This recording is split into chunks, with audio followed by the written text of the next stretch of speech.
Prazer enorme revê-lo aí, coordenando essa mesa. Em seu nome, eu saúdo toda a nossa querida bancada. Quero cumprimentar a vocês, ao Reginaldo, cumprimentar o senador Paulo Rocha por esse excelente seminário que eu estou acompanhando hoje desde cedo e que, de fato, contribui muito para que a gente se prepare para nos colocar na estrada, como muito bem disse o presidente Lula. Mas é preciso fazer um seminário ou outro para a gente se reforçar e sair para a luta. Eu vou compartilhar minha tela aqui pelos um instante. Acho que compartilhei isso. Meus amigos, um prazer enorme estar aqui falando sobre esse tema. O tema... Peraí. Não, peraí que eu errei a tela. Só um cadinho.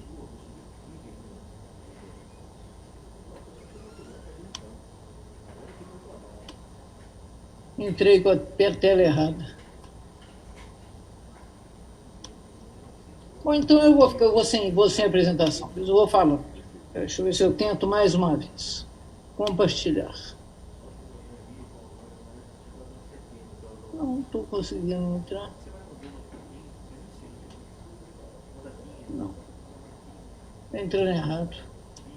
Bom, então vamos sem tela e vamos... Então, para...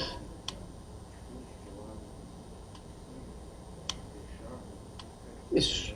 Eu, na verdade, para falar sobre o futuro, eu tinha escolhido um nome bonito para essa apresentação, inspirada no rapper paulista, que se chama Renan Inquérito, e que tem um rap fantástico do ano passado, chamado Saudades do Futuro.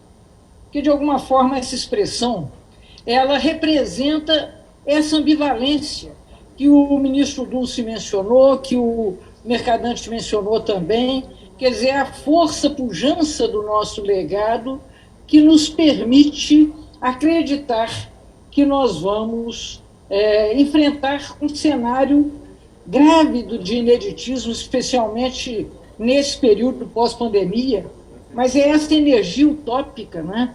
Esse desejo para o futuro que mobiliza a possibilidade de um outro mundo. E esse desejo assenta na memória de uma experiência virtuosa que alimenta a esperança nesse momento. E a minha tese é de que a saudade do futuro é a radicalização da democracia. Esse é um momento absolutamente chave na nossa história, que não se trata apenas de reconstruir o Estado ou de reconstruir o governo. Trata-se de reconstruir a cultura política brasileira, reabilitar a política como a estrada real da mudança. O PT, ele emerge exatamente no momento em que a democracia ela se torna a grande bandeira do Brasil, a grande bandeira no fim, no ocaso, da ditadura militar. E é exatamente essa compreensão de que nós precisamos afirmar a soberania popular, pois, afinal de contas, na democracia é que o povo é soberano. Então, por isso, nesse momento, eu acho que a nossa grande compromisso com o futuro é a radicalidade democrática. E eu também quero, e infelizmente a minha apresentação não vai aparecer, mas eu quero, como o Padilha, dizer que a minha radicalização democrática tem as 5 pontas da estrela. Eu acho, em primeiro lugar, que é necessário democratizar a democracia. Em segundo lugar, é necessário democratizar o conhecimento. A terceira coisa é democratizar os direitos. A quarta é democratizar o ambiente. E, por último, é democratizar o mundo. Quem tem energia utópica, naturalmente, tem uma disposição ambiciosa. E eu quero dizer a vocês que, nesse momento, democratizar a democracia é fundamental. Não se trata apenas de defender o Estado de Direito.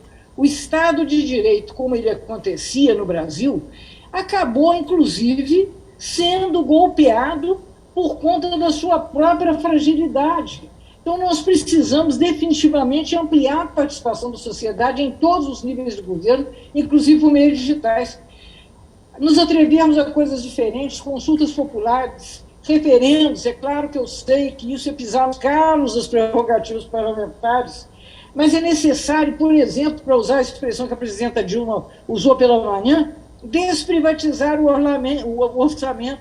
E isso só vai ser possível com um grande debate público travado dessa forma. Buscar inovações, como mencionadas pelo Dulce, como o Mercadante, das grandes negociações coletivas. Acho que uma outra coisa inadiável é reformar o Estado para colocá-lo a serviço da multidão dos pobres e historicamente oprimidos. Eu que estou aqui na ponta, na prefeitura, eu quero dizer a vocês que esse enquadramento jurídico que nós temos é antipovo. Tudo que você quiser fazer para aliviar uma urgência, para atender os mais vulneráveis, estou vendo a Elisa também, que foi prefeita, você fica refém de não sei quantas, você não sabe de que você fica refém, que o Luiz Pingueri chamava do satânico sistema U, porque você tem tantas controladorias, você tem tantos tribunais de contas, se arrogando, inclusive, aquilo que não lhes é prerrogativa do ponto de vista legal. O Ministério Público, que deseja governar sem voto, mas que interfere desesperadamente, não é só como interferiu agora na história do Brasil, interfere nas prefeituras de uma forma vexaminosa. É necessário, então, reformar o Estado, reorganizar o serviço público, eliminando os privilégios, especialmente das carreiras jurídicas, os privilégios corporativos, e melhorando, de uma forma geral, a atratividade do serviço público para que nós tenhamos neles os melhores e atualizá-lo tecnologicamente, porque isso, de fato, é a nossa sina. E eu quero dizer a vocês que também, dentro desse quadro de futuro, nós temos que pensar numa grande reforma política. Uma grande reforma política, porque essa questão, essa jabuticaba do presidencialismo de coalizão, já deu o que tinha que dar. Inclusive, já revelou para nós os seus riscos latentes. E é necessário rever o processo eleitoral, avançando o tema das cotas para mulheres, dos negros, dos grupos sociais historicamente subrepresentados. Então, isso tudo eu acho que, num outro momento, vai levar à necessidade de nós refazermos a pactuação social, que está atropelada. Você está aí pela emenda constitucional 95, a lei de responsabilidade fiscal, a regra de ouro, vai governar com tudo isso. Nós até temos feito, mas de uma forma muito mais limitada do que é necessário fazer. Então, eu quero dizer a vocês que eu acho que o primeiro desafio do futuro é democratizar a democracia. O segundo é democratizar o conhecimento. Márcio Portman mencionou aí o advento da nova era tecnológica, que nós já estamos ultrapassando. Internet das coisas, meus amigos e minhas amigas, não chegou, mas isso está aí nos outros países, em que você já tem cidades inteligentes efetivamente implantadas, e que você já tem gestão da energia, gestão da telefonia, usando o 5G. Nós é que estamos aqui nesse ponto, como em outros atrasados. E aí eu quero dizer, assim como no primeiro governo do presidente Lula nós tivemos um programa Luz para Todos, agora nós vamos ter que ter internet para todos. Internet para todo mundo, porque isso é absolutamente inconcebível que nós venhamos a operar até na economia sem essa condição de infraestrutura. E isso implica em uma revolução na educação, uma revolução que foi iniciada pelo ministro Haddad, os governos do PT realizaram, o ministro Mercadante, mas eu quero dizer a vocês o seguinte: além de massificar, além de ter interiorizado as universidades, nós precisamos tirar o Paulo Freire de ser uma reverência. O Paulo Freire é uma referência, mas precisa entrar em sala de aula. Ele precisa promover pedagogias ativas e atualizadas tecnologicamente, que preparem, que subsidiem a transformação social e as novas formas do trabalho, sobre as quais todos nós estamos falando. Mas nós estamos preparando esses trabalhadores ou nós estamos preparando gente para ser precarizada? A outra revolução é pela ciência, pela tecnologia, isso que foi mencionado agora mesmo pelo Rogério. Qual foi o grande salto da China, entre tantos? Foi um investimento gigantesco em ciência e tecnologia. Eu vou contar para vocês uma historinha. Há alguns anos atrás, eu fui para os Estados Unidos, fiquei um ano desencarnando de ser reitora. Era um negócio extraordinário, eu era cercada por todos os lados de chineses, jovens chinesas da China comunista. Estavam lá aprendendo tudo para depois fazer o que eles fizeram, criar Huawei, tá certo? Isso aí não é à toa, não. Nós tínhamos até a proposta da presidenta Dilma de mandar os meninos para o exterior, porque tem que mandar para eles emergirem. Não adianta só, não, mas estou na internet. Está bom, está na internet, mas tem que estar no ambiente inovador, no ambiente desafiador. Então, eu acho que nós temos que recompor o Sistema Nacional de Ciência, Tecnologia e Inovação para que nós possamos estar atualizados. Aí eu quero dizer duas coisas para vocês. Levar a sério a economia criativa, que vai permitir que haja um transbordamento da cultura e da tecnologia da periferia. Eu não sei se vocês têm a percepção de que uma área da sociedade das mais dispostas, das mais disponíveis para a inovação é a população das periferias, a juventude das periferias. É impressionante o que as pessoas estão fazendo. Imaginem do ponto de vista cultural.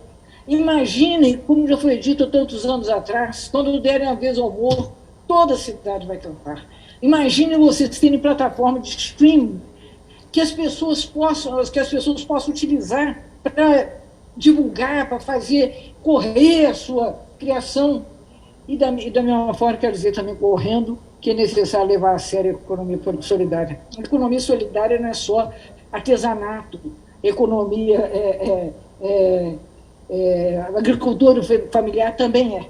Mas, além do mais, você pode ter a economia solidária dos prestadores de serviços, dos pequenos comerciantes, dos desenvolvedores de tecnologia. Por que tem que ser startup?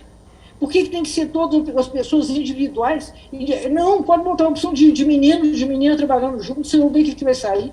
Vai ser um negócio de louco. Então, eu não tenho dúvida nenhuma de que isso, a democratização do conhecimento, é a outra tarefa que o futuro pauta para nós. E aí, democratizar os direitos. Eu estava vendo aí no nosso chat as pessoas lamentando com poucas mulheres estão tendo a oportunidade de falar. Somos poucas mesmo. E negros ninguém. Então, isso é uma coisa sobre a qual nós temos que pensar. Porque é óbvio que nós todos somos antirracistas, nós todos estamos abraçados na pauta feminista, mas as estruturas da opressão, elas são tão pervasivas, e são tão cruéis, e são tão silenciadas, que, de fato, é um grande desafio enfrentá-las. Eu quero dizer a vocês que democratizar os direitos é, por exemplo, pensar numa economia feminista. Isso tem sido discutido no mundo. A economia pensada de uma forma tão machista que você não inclui no cálculo do PNB, certo? Do Produto Nacional Bruto, você não inclui o trabalho doméstico, você não inclui as economias do cuidado. Então, isso é um negócio impressionante. Como também é necessário que todas essas medidas fiscalistas que foram adotadas, elas tiveram as mulheres como suas grandes vítimas, com o fato de ter havido uma transferência não remunerada das estratégias de cuidado, na medida em que houve todo esse corte das políticas públicas sociais. A educação, ela precisa de ser antirracista, mas não é só a educação ser antirracista, garantir cotas raciais, claro que tem que fazer isso, mas, além disso, nós precisamos de ressignificar a contribuição afro-brasileira e dos povos originários, formar quadros públicos na área da educação, da saúde e de segurança, como estratégias de combate ao racismo estrutural. Temos que nos atrever àquilo que foi proposto em 2013, defender políticas de saúde integral para a população LGBTQIA+, tá certo? Isso é uma forma de você fazer um acolhimento material, prático, real, e assegurar o desenvolvimento sustentável contextualizado das populações historicamente discriminadas e espoliadas, inclusive da posse da terra. Aí eu menciono os povos originários e os quilombolas. Precisamos ainda democratizar o ambiente. Por exemplo, proteger as águas, garantir a universalização do saneamento sob controle público. Nós tivemos aí em 2020 a votação do novo marco nacional de saneamento, abrindo na contramão do mundo a perspectiva da privatização das empresas públicas de saneamento. Isso é um absurdo quando você vê o que está acontecendo na França, na Alemanha, nos Estados Unidos, na Inglaterra, e nós aqui garbosamente, ao contrário de todo mundo, querendo privatizar o que, na verdade, é um direito humano, um direito fundamental. E como eu e o Reginaldo somos mineiros, uma outra coisa que precisa ser lembrada é extrair os recursos minerais sob controle público, impedindo crimes socioambientais como os que nós, infelizmente, tivemos praticados em Minas Gerais, com pouquíssima condição de reparação e de recuperação. Foi mencionado aí por várias pessoas, eu não vou me alongar nisso, a economia de baixo carbono, mas são outras as novas prioridades na matriz energética. E, por último, agora, inclusive, como prefeito, eu quero dizer a vocês o seguinte: as cidades, elas precisam ser pensadas para as pessoas. É moradia, é mobilidade, é lixo zero, é bem viver. O ambiente por excelência em que vivem os brasileiros é o ambiente urbano. 85% da população brasileira vive nas cidades. Então, eu não posso falar em ambiente desconsiderando a melhoria do convívio urbano e a melhoria dos direitos de todos à cidade. A minha última coisa, mas já foi muito bem falada, então eu não vou me demorar nisso, que é democratizar o mundo. Democratizar o mundo é investir, como tem feito, como fizeram os governos do PT, e como defende o chanceler Celso Amorim, o multilateralismo, a integração latino-americana, o protagonismo das relações sul-sul. Nós temos que ter um mundo mais democrático. E o mundo mais democrático é aquele em que você tenha contraposição ao poder dos gigantes globais. Por último, eu quero dizer a vocês que a disputa que nós vamos travar, ela tem duas dimensões. Ela tem uma dimensão programática, propriamente dita, e eu quero cumprimentar a Fundação Castilho Abramo, porque o documento, a reconstrução e transformação do país, é uma beleza de documento. Eu sei que nós vamos, que os nossos think tanks, produzir muito mais. Então, você tem uma dimensão programática, mas você tem uma outra disputa, que é uma repactuação do Brasil sobre os valores que são invocados no nome desse seminário: resistência, travessia e esperança. Nós temos que reinventar a democracia no Brasil a partir do cultivo da solidariedade, da civilidade, a supressão da cultura do ódio, o respeito e o afeto. Eu acho que, nesse aspecto, hoje nós tivemos, entre tantas falas inspiradoras, a participação de dois heróis da luta popular brasileira. O presidente Lula, nosso ex-presidente e nosso futuro presidente, e a presidenta Dilma. Ambas pessoas que enfrentaram um ordalho, que enfrentaram o que é mais impensável que se possa imaginar na cena pública, inclusive a destruição das suas imagens e das suas reputações. E, não obstante, resistiram com paciência, com persistência, com amor. Então, eu quero homenageá-los, porque eu penso que nisso está, na verdade, o nosso grande capital. Isso ninguém nos tira. E é por isso que o PT hoje ocupa esse papel central na reinvenção da sociedade brasileira na sua dimensão democrática e na sua dimensão civilizada. Por isso eu quero encerrar falando um pedacinho de um grande texto que se chama O Bem Comum, de Hardt e Antonio Negri, ex-guerrilheiro, grande filósofo político italiano. É um livro maravilhoso, foi publicado em 2008. E ele termina dizendo assim: e na árdua luta contra a exploração capitalista, contra o regime de propriedade, contra a destruição do bem comum, nós havemos de sofrer terrivelmente, mas nós o faremos com júbilo. Nós havemos